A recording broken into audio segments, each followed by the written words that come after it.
Hello and welcome to this edition of Money, Money, Money. I'm Sumera Abdi. When we think about what the future holds, the optimists amongst us are filled with hope, while the pessimists amongst us can find it quite a daunting task, especially if there is a sense that we're not entirely prepared financially.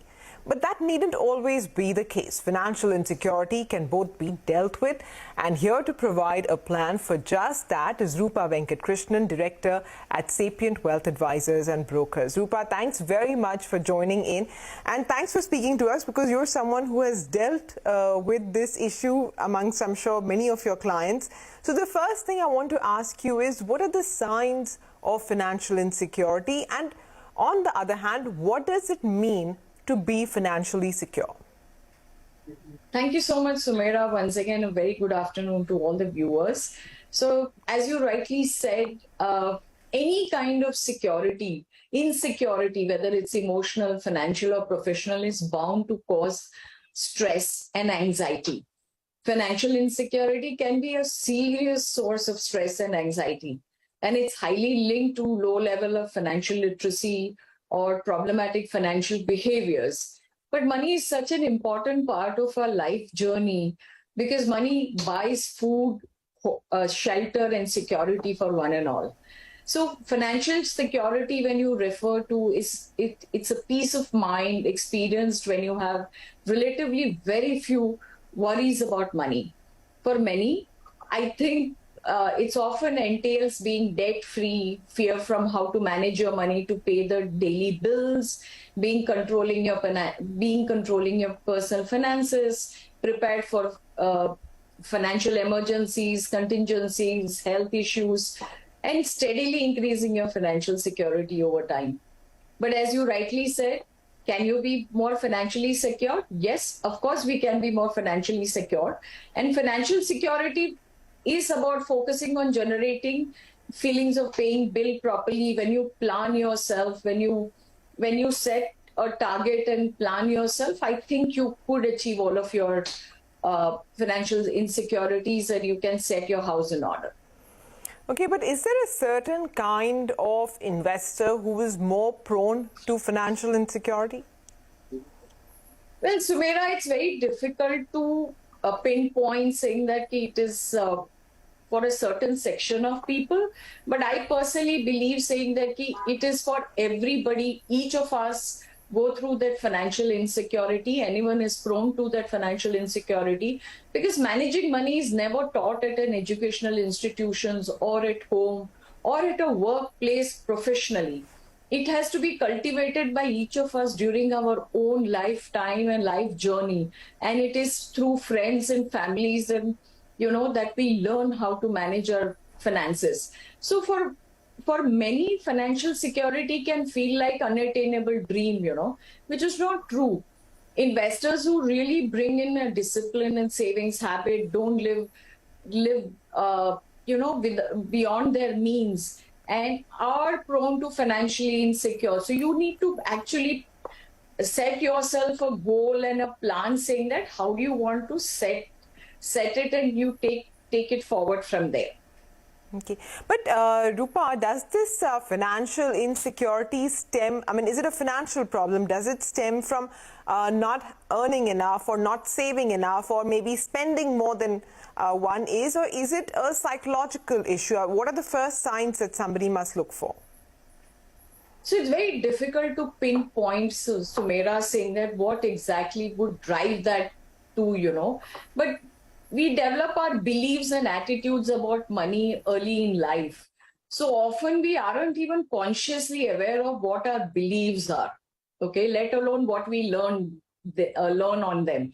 If you're dealing with financial avoidance or financial denial and think critically about money beliefs you learned in childhood, you analyze and think about what your parents taught you about money, or you need to talk to a member in your family about your beliefs about how do you manage your money, then try to challenge your existing belief about money. That's where you will bring and get into a conscious mode of how do you manage money. So money matters are too important to ignore. And I think financial literacy is linked to money mismanagement and to debt. Debt in return is associated with low self-esteem, sometimes because we don't have proper jobs or we don't have salaries which come on time. We are not capable to handle stress. So most people are struggling with financial avoidance or financial denial. So you have to take action and be back on track with your money. But is it just the lack of resources which causes this insecurity, or could it be that the goals are not? You don't have targeted goals, or that the procedure or process you're following towards it is not focused enough? So, Sumira, there is never a case that whatever you earn is always less for yourself and for everyone. Each of us earn, but we always have expenses, which are because we are all human beings and we are very aspirational. So both, I think, lack of resources and lack of goals or focused process contribute to financial insecurity. And life holds many uncertainties, such as an economic crisis or a loss of job, or can be between when you are in your early 20s or in your 40s, when you may think of retirement or when you're setting up your family. The prospect of planning far into the future can be seen daunting to you, saying that, oh, how will I manage money? And rather than, setting long-term goals, it is always advised saying that you have short-term goals built in, you have shorter plans that you can build in, which are measurable, precise. Say, for example, you have used up a lot of your credit card limits. Then how do you pay off your credit card debt within a year, contribute something to your retirement, set each contribution each month? I think if you set goals, you will have a better chance of achieving them. And if you merely would want to pay down your debt, but fail to set time limit, even process, I think it is very important that you set a plan, set a goal, which are meaningful and which are, which help you to wade through the crisis and the stress. So financial security can be overcome by steady means of focused approach, which can bring in reliable progress. Okay, so now let's talk about how to let go of this insecurity, right? How can a person begin to feel, financially more secure about their future?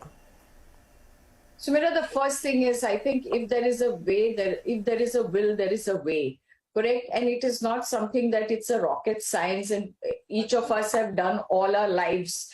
So I think the only thing to secure your future is and only saying that save consistently. It's a vital part of achieving your financial security. And if you're not sure how to start, I think it's very important saying that you could take advice from certain professionals, or consider using a simple Senator Elizabeth Warren's rule, which is 50-30-20. Which means saying that 50% you keep aside for your household and utility and grocery expenses. 40% can be set aside for your short-term, long-term needs, which is shopping and hobbies. And 20% can be put aside for savings and retirement plan and emergency. And once you plan this, I think you will be able to reach your respective goals and bring in that financial security for yourself. Okay, Roopa, do stay on. It's time for us to take a very quick break, but we are going to continue this chat with Roopa on the other side about how you can let go of your financial insecurity. Stay tuned. We'll be right back.